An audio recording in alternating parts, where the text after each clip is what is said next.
Hey everyone! So today for Tip Tuesday, we are going to be talking about how to introduce a Lovey.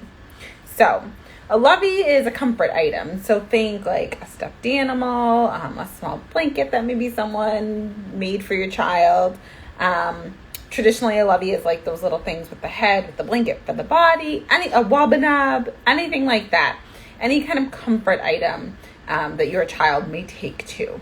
So the big thing about introducing a Lovey that gets kind of confusing is that per AAP recommendations, your child should not have anything else in the bassinet, crib, or pack and play with them until they are at least 1 year old.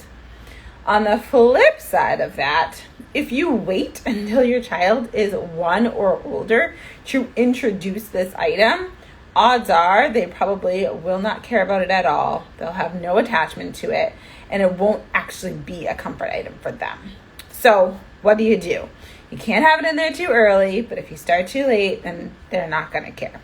So the best way to introduce a Lovey is you want to do it early on, but you don't want to have it in there for unsupervised sleep.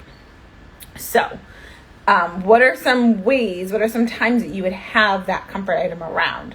So if your little one is if you're doing tummy time, you can have it there next to them.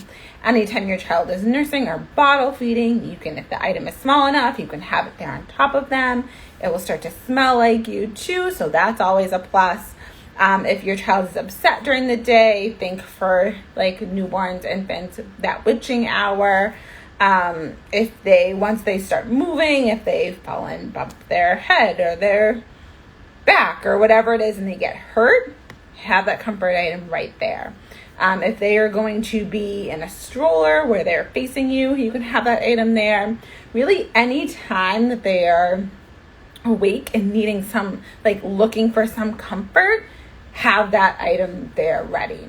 When you don't want to have it there is if they are in the car seat, because you can't be monitoring them while they're in the car seat and you're driving. You don't want to have it for unsupervised naps or overnight.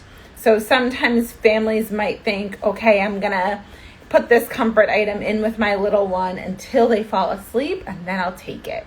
The thing that gets tricky about that is they're going to fall asleep with that item, having it, knowing it's there. When they wake up again, it's not going to be there. So that's going to be a little bit of a trick.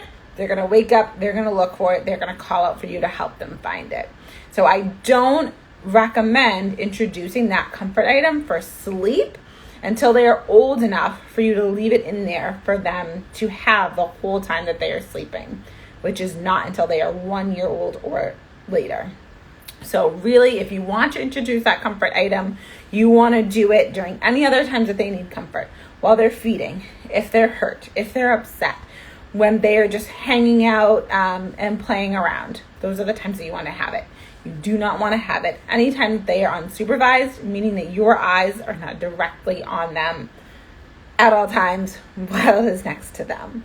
Again, some examples of comfort items, those little teddy bears with the head and the blanket body, a wabbanab, which is like a little animal attached to a pacifier, a small blanket, a traditional stuffed animal, anything like that. Great comfort item, but again, not to be used unsupervised. So use it during those approved times. Don't use it during those unapproved times. And join me again for another Tip Tuesday next week. Have a great week.